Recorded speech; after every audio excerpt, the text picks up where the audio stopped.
Bismillahir Rahmanir Rahim. Alhamdulillahi Rabbil Alamin.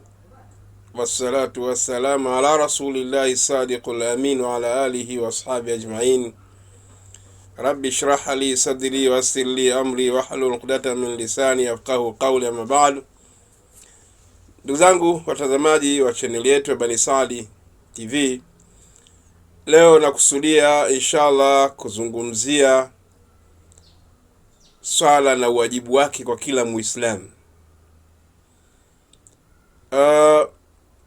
Swala ni faradhi kwa kila Muislamu, kama aya mbalimbali zilizokuja, ambapo Allah tabaraka taala ndani ya kitabu chake amesema, wa aqimu salata wa atu zaka, simamisheni swala na kisha mtoe zaka. Pamoja na uwajibu huu wa swala, vipo baadhi ya vipengele vya kisheria mtu anaweza akaudhurika, yani akawa na udhuru,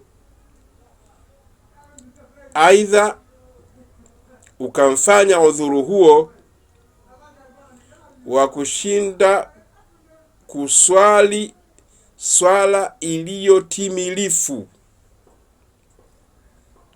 Na nyudhuru hizo kama vile usafiri, yani mtu akitokea amesafiri kwenye safari ya halali, sheria inamruhusu apunguze swala, na pia sheria inamruhusu kuweza kukusanya baadhi ya swala kwenye kipindi kimoja. Lakini pia inawezekana ana udhuru wa ugonjwa au hali ya hewa, mvua, upepo na kadhalika. Sheria nako huko imetoa maelekezo. Katika hali ya ugonjwa, mwanadamu mgonjwa amewekewa taratibu za kuswali akiwa katika hali ya ugonjwa, na sheria imempa kibali hicho, na Allah amesema, fatakullaha mastata'tum, mcheni Mwenyezi Mungu kwa kadiri ya vile mlivyo, kwa kadiri ya uwezo wenu. Sasa basi, vipi anaweza akaswali mtu mgonjwa? Namna ya kuswali mgonjwa ni hii ifuatayo. Lakini mgonjwa ni nani?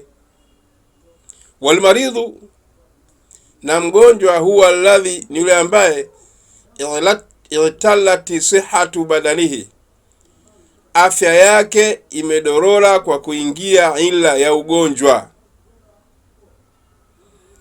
Sawaan kana dhalika kulliyan au juz'iyan, sawa huo ugonjwa ulioingia katika mwili wake ulikuwa ni sehemu tu ya mwili au mwili mzima, huyu ndo mgonjwa. Wa yalzamu almarid, na mgonjwa inamlazimu ayusalli almaktuba, kuswali swala za faradhi, ala ayi sifatin kana, katika hali yoyote ile aliyo nayo, walau ala hayatin raki'i. Sheria inamruhusu kama mtu mgonjwa wa mgongo, na sheria inamruhusu katika maradhi hayo, maana sheria inamtaka mtu mzima aswali akiwa amesimama. Lakini kama ni mgonjwa wa mgongo na hawezi mgongo wake kusimamisha au kuweka sawa pale anapokwenda kwenye rukuu, sheria inamwambia atajitahidi kwa kadri istitaa, kwa kadri ya uwezo wake. Kwa hiyo sheria inasema maradhi yao yakiwa yamemfanya ashinde kurukuu, sheria inamwambia ataswali katika hali au haia yoyote ile. Kama vile mtu ambaye anapoumwa mgongo anakuwa na kibiongo, yani hata kama hawezi kurukuu vizuri atajitahidi kwa kiasi hivyo hivyo. Kwenye hali hiyo Ndio maana sheria inasema wayalzamu almaridhu an yusalli almaktuba, inamlazimu mgonjwa kuswali hiyo swala ya faradhi, ala ayi sifatin kana, kwenye hali yoyote ile aliyo nao, walau ala hayati raki, hata katika hali ya mtu kama vile aliyerukuu, liman, kwa yule ambaye bidhaharihi, mgongo wake, maradhun, kuna ugonjwa, la yastatiu an yamudda dhaharau, kiasi kwamba hawezi kunyosha huo mgongo wake, au akiwa mustanidan ila jidarin, au kama vile akiwa ameegemea ukuta, au umudin, au fimbo hivi fulani, au ala kafa, au ala asa, au atakuwa kama ameegemea bakora. Na hii inatokana na ruhusa ya Bwana Mtume Muhammad sallallahu alaihi wasallam pale aliposema, idha amartukum bi amrin, nikiwaamrisha amri yoyote ile, faatu, basi yendeeni hiyo amri, faatu minhu, basi yendeeni hiyo amri, mastata'tum, kiasi mwezacho. Fa idha lam yastati, sasa kama mgonjwa hawezi kufanya vile sheria inavyotaka, atafanyaje? Ataswali faqaidan, akiwa amekaa. Fa in lam yastati, kama hawezi kukaa, yani kuswali wakiwa amekaaje?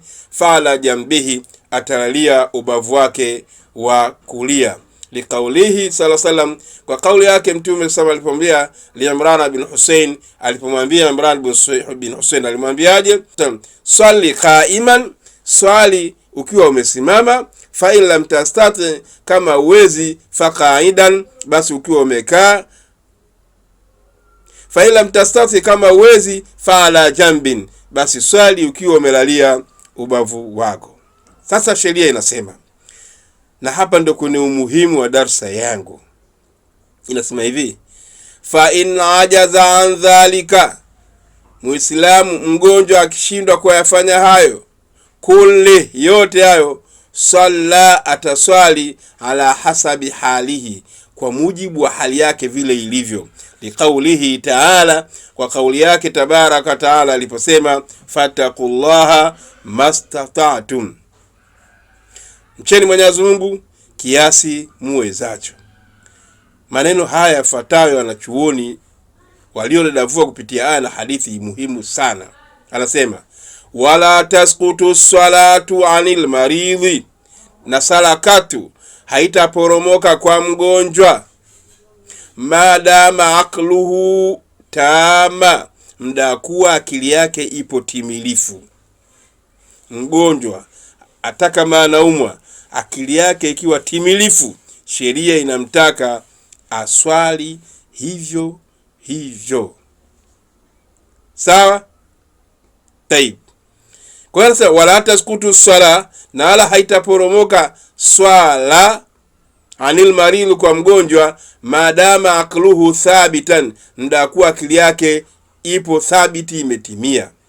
Hata lau sallaha, hata kama aliswali hiyo swala, bil imai, kwa kuashiria, ataswali kwa kuashiria.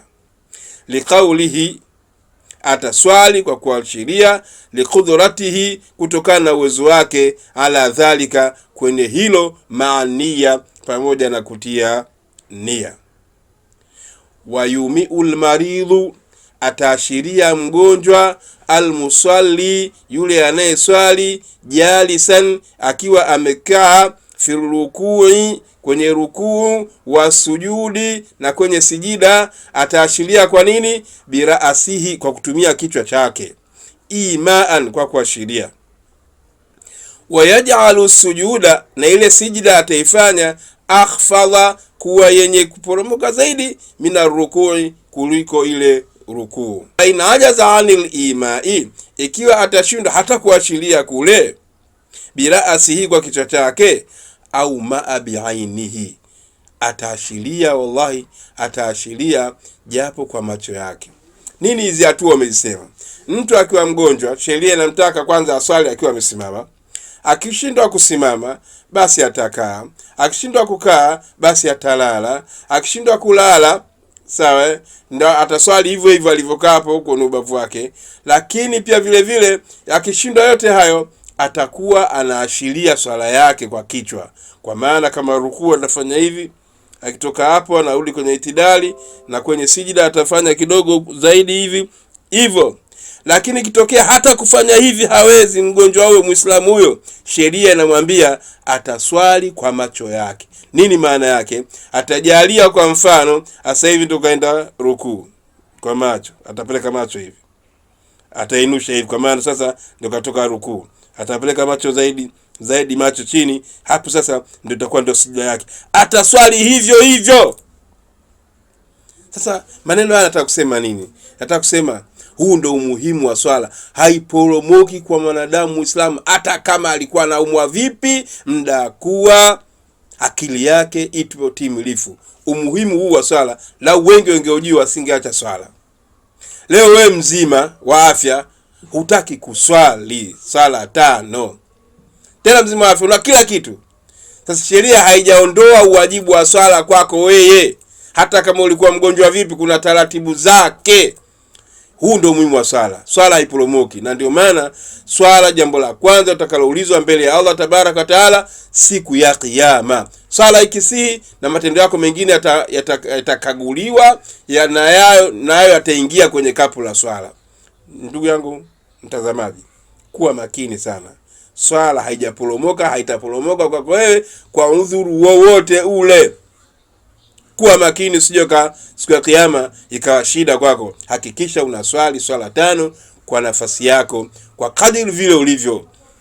Sio mgonjwa, huumwi, sio msafiri, yani taratibu za swala zishawekwa. Angalia wajibu wa swala huo usije kaingia motoni. Wassalamu alaikum warahmatullahi wabarakatuh.